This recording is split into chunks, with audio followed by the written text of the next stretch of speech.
ces questions justement contre la violence des mineurs, ces pistes dévoilées par le gouvernement pour des mesures éducatives, judiciaires. On en parle avec les parents d'élèves. Abdelkrim Mesbahi, bonsoir. Bonsoir. Vice-président de la FCPE. On a entendu la ministre chargée de l'enfance, de la jeunesse et des familles à l'instant vendre les mérites d'un collège ouvert non-stop de 8h à 18h. Vous dites pourquoi pas ? Moi, je dis pourquoi pas, mais avec beaucoup plus d'adultes à ce sujet-là, la FCPE est convaincue que sans l'ajout de nombreux adultes dans l'école, nous n'arriverons pas à remettre en place un climat scolaire serein. C'est aussi en ouvrant l'école au tissu associatif du quartier, de l'agglomération et des territoires ruraux que l'école sera mieux armée pour apaiser les tensions. Et ce n'est en aucun but du tout répressif à laquelle on arrivera, et encore moins avec des conseils de discipline en primaire, comme c'est dans le projet du Premier ministre. Le Premier ministre. Abdelkrim Mesbahi, excusez-moi, on a quelques soucis sur la liaison. On va revenir avec vous dans un instant sur ces pistes de réflexion, avec vous, vice-président de la FCPE, des parents d'élèves. Mais nous sommes en ligne avec une auditrice sur Europe 1. Bonsoir Géraldine. Bonsoir. Bonsoir, j'aimerais savoir, vous, ce que vous avez retenu de ces annonces de Gabriel Attal en ce qui concerne l'école, par exemple. Les mesures vont dans le bon sens, selon vous ?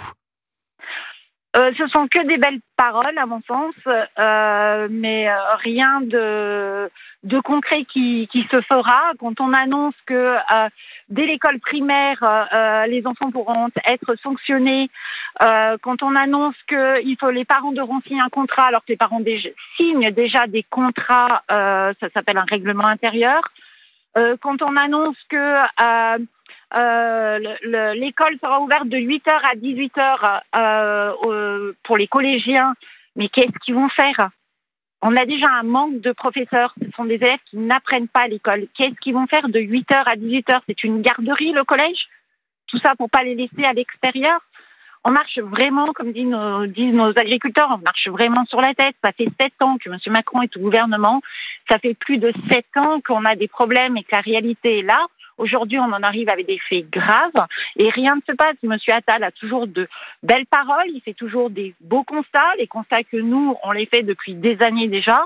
Il fait des propositions, on va attendre 8 semaines, au milieu de ces 8 semaines, avant les 8 semaines, à 4 semaines, on va faire un petit état des lieux, puis on va réfléchir pendant 4 semaines, mais non, il faut agir immédiatement, les sanctions, c'est immédiat, il faut que les parents soient responsables de leurs enfants.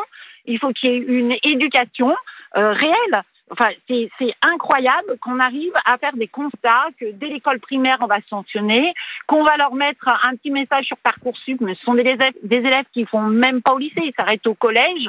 Alors, soit on ne vit pas dans le même monde et qu'ils n'ont pas la même vision que nous, mais il y a un moment donné, si on continue à agir ainsi, alors justement, on n'avance pas. Géraldine, je me retourne vers Abdelkrim Mesbahi. Vous avez entendu ces propos de Géraldine qui dit encore de la concertation, c'est ça ? On a de nouveau besoin de se concerter puisque pendant les 8 prochaines semaines, les parents d'élèves, les enseignants vont être consultés par le gouvernement ? Oui, non, mais il est trop tard. Les concertations, ils doivent avoir lieu avant les annonces. Aujourd'hui, on nous annonce des choses et on nous dit on va vous consulter pendant 8 semaines après. On marche sur la tête. Moi, je suis désolé. L'école, elle doit être ouverte aux milieux associatifs, aux structures des quartiers, dans les territoires où il y a des travailleurs sociaux qui peuvent aider dans le cadre d'un décrochage scolaire ou quoi au caisse. Aujourd'hui, on nous annonce des conseils de discipline en primaire, un nouveau règlement contrat à signer alors qu'il y a déjà un règlement intérieur que les parents signent chaque année. Là, vraiment, on ne comprend pas ces annonces qui sont faites sans concertation. L'école, elle a besoin d'être ouverte vers l'extérieur avec des moyens humains conséquents. Aujourd'hui, on nous avait promis un professeur devant chaque classe. C'est faux. Il y a des maîtres absents et non remplacés tous les jours. Il n'y a plus d'infirmières, il n'y a plus de médiateurs et de moins en moins. Donc c'est difficile aujourd'hui de tenir les promesses, en tout cas les pistes de réflexion avancées par le gouvernement avec le peu de moyens qu'on a. Oui, et puis c'est des annonces sur des choses qui existent et qu'il faut refaire autrement parce qu'ils sont mal faites ou parce qu'il n'y a pas les moyens humains dans les établissements scolaires pour gérer ces phénomènes de violence, etc. Et c'est pas en mettant au pilori un gamin qui a 7 ou 8 ans parce que l'école n'est pas adaptée pour lui que on va réussir les choses. Alors face aux élèves, justement, ce sont les enseignants qui sont en première ligne. Et justement, sur Europe 1, nous sommes en direct avec Ghislaine David. Bonsoir. Oui, bonsoir. Porte-parole des syndicats des enseignants du SNU-PP-FSU, co-secrétaire général du syndicat, Ghislaine David. Parmi les mesures qui ont été annoncées, on demande aux élèves notamment de se lever à l'entrée des enseignants dans la classe. Les élèves se lèvent chez vous quand un enseignant rentre ? Alors non, pas du tout, parce que moi je suis enseignante en école primaire, donc j'ai des enfants de moins de 10 ans, soit en école maternelle, soit à partir du CP. Et d'abord quand moi je rentre dans ma classe avec mes élèves, je rentre avec mes élèves. Donc il y a personne qui est assis quand je rentre dans la classe. Et quand un adulte rentre dans la classe, on ne perturbe pas le fonctionnement de la classe parce qu'un adulte rentre dans la classe. On continue ce qu'on est en train de faire et on travaille. Et c'est pas parce qu'on travaille et qu'on se lève pas qu'on n'a pas de respect pour la personne qui va rentrer dans la classe et par l'adulte. C'est-à-dire que on a ce sentiment que il devrait y avoir à l'école un rapport de domination entre l'adulte et les élèves. Mais on fait partie d'une même collectivité à l'école avec nos élèves et on doit se respecter mutuellement sans pour autant avoir ce type de comportement. Pour nous, c'est quelque chose. Enfin, on a l'impression que Gabriel Attal vit dans les années 1950, il a peut-être trop regardé, je sais pas moi, les choristes quand il était jeune, mais en tout cas, on a l'impression qu'il y a une volonté de revenir à cette période-là. Donc ce ne sont pas les bons indicateurs selon vous qu'a présenté Gabriel Attal, mais il y a un besoin d'autorité ? Mais l'autorité, elle existe à l'école, c'est-à-dire que les enseignants font respecter les règles. Quand il y a un règlement intérieur dans une école qui est signé par les parents d'élèves, il y a souvent des règlements de classe que l'on élabore avec les élèves où on pose les règles. Et les enfants qui ne respectent pas les règles, il y a des mesures de sanction, il y a des mesures qui permettent de faire comprendre à l'élève qu'il n'a pas respecté la règle. Donc on donne des repères aux élèves. Ça se passe déjà dans les classes.